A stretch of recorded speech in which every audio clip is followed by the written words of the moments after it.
அருண் ஒரு சாதாரண நடுத்தர குடும்பத்தில் பிறந்தவன்.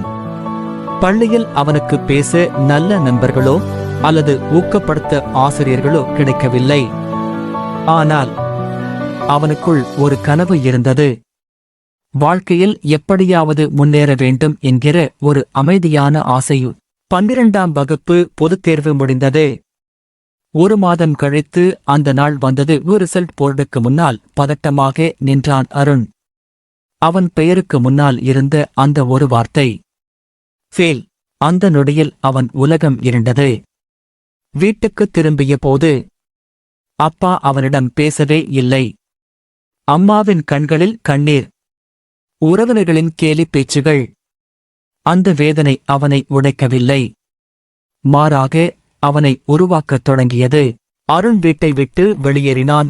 மொழி தெரியாத ஒரு நகரம். ஒரு சிறிய ஹோட்டலில் சுத்தம் செய்யும் வேலை. மேசைகளைத் துடைத்தான், தரை துடைத்தான்.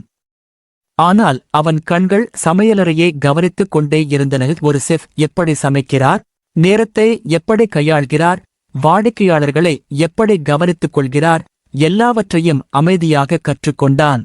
கிளீனராக இருந்தவன் சர்வர் ஆனான். பின்னர் அசிஸ்டன்ட் குக் ஆனான்.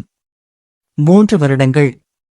குறைவான சம்பளம், அதிகமான உழைப்பு. ஆனால் அவனது நம்பிக்கை மட்டும் குறையவே இல்லை. சிறுகச் சிறுகச் சேர்த்த பணத்தை வைத்து ஒரு சிறிய டீ கடை தொடங்கினான். வெறும் 3 மேசைகள்தான். ஆனால் சுவை உண்மையானது, சேவை நேர்மையானது. மெல்ல மெல்ல அந்த டீக்கடை வளர்ந்து இன்று 7 ஹோட்டல்களின் உரிமையாளராக அருண் நிற்கிறான். ஒரு காலத்தில் அவனை கிண்டல் செய்தவர்கள் இன்று அவனோடு கைகுலுக்க வரிசையில் நிற்கிறார்கள்.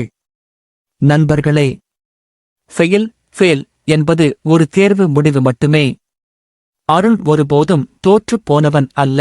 அவனது உழைப்பு, விடாமுயற்சி மற்றும் தன்னம்பிக்கைதான் அவனை வெற்றியாளனாக மாற்றியது. உண்மை என்னவென்றால், மதிப்பெண்கள் முக்கியமில்லை.